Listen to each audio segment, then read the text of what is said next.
大家好，欢迎回到任我行天下。今天咱们还是接着介绍瑞士。上两集视频里，我们去看了风景如画的少女峰地区和欧洲最美山峰马特洪峰。今天咱们去看看同样迷人的刘森和附近的山水，还有东部的圣莫里茨。刘森又叫卢塞恩，在瑞士中北部，从苏黎世去因特拉根的必经之路上，一座穿越中世纪的湖畔童话城市。美美的湖光山色围着中世纪的老城区，自然与人文的完美融合。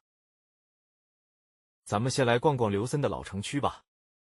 刘森最有名的地标，可能就是老城里这座卡佩尔廊桥了。这座桥有700多年的历史了，当年是城防系统的一部分。桥边的六角形水塔原来是瞭望塔，也被当作监狱和储藏室用过。现在水塔和廊桥都岁月静好了，桥上挂满鲜花，浪漫美丽，是个网红打卡点。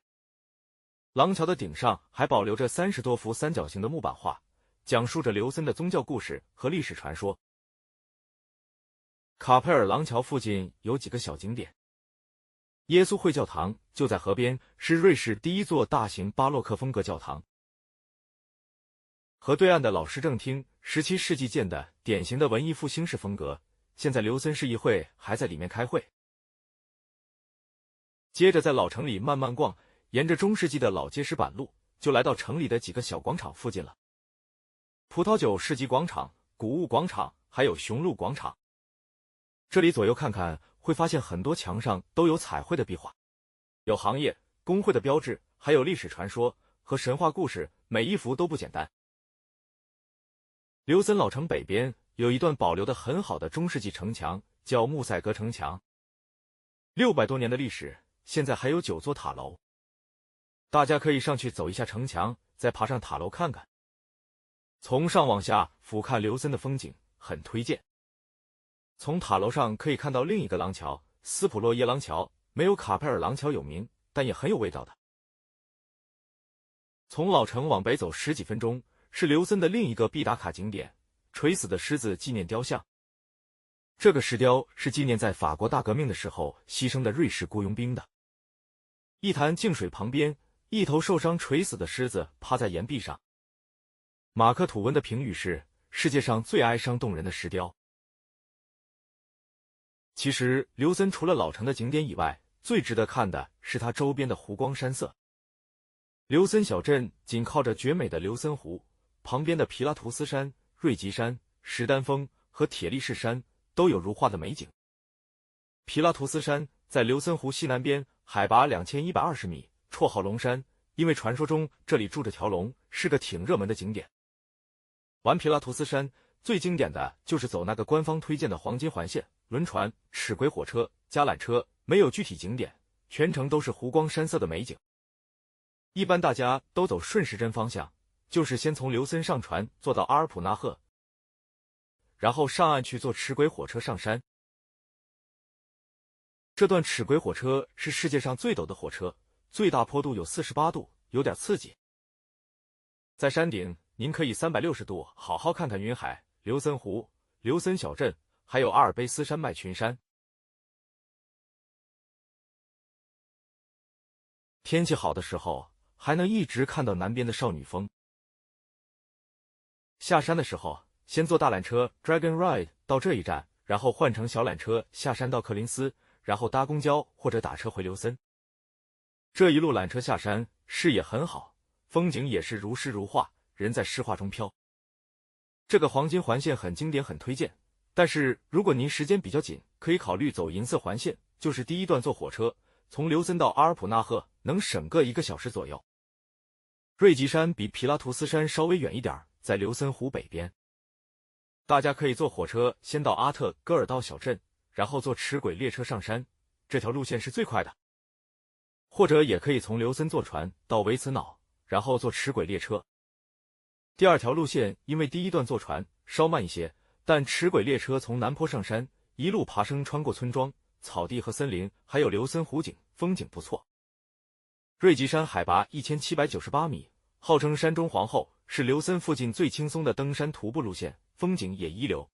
喜欢悠闲赏景拍照的同学一定非常喜欢。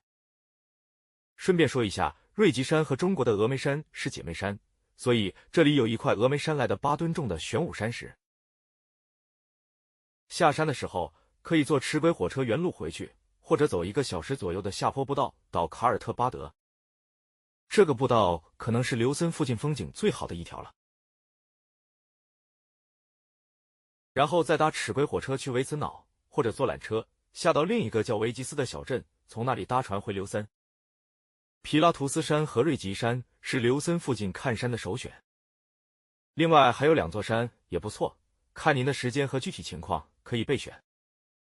史丹峰又叫施坦斯峰，在琉森湖南边，海拔1898米。离琉森比皮拉图斯山稍远一点，但其实是最容易去的。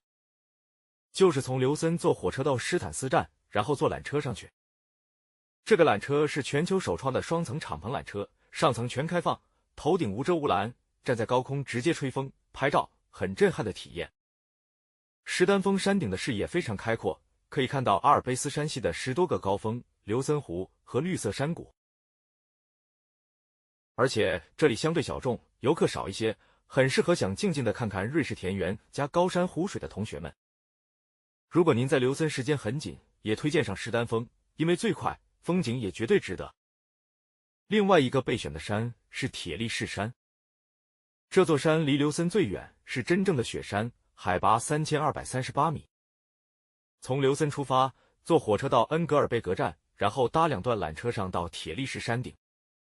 第2段缆车也是个世界首创，是第一个360度旋转缆车，一边上升一边转，可以欣赏雪山和冰川全景。铁力士山上有个欧洲最高的吊桥，站在桥上能看脚下的深谷和冰川，很惊险刺激。上面还有个玩雪的冰川乐园和一个冰川下面开出的冰洞。体力好的同学可以徒步到那个真正的铁力士山顶，风景也是很绝很美的。之所以是备选，主要是因为瑞士的雪山很多，少女峰和策马特冰川天堂也有类似体验。接下来咱们再去瑞士东部的圣莫里茨看一看，这里海拔1800米，是瑞士最著名、最土豪的高山度假胜地。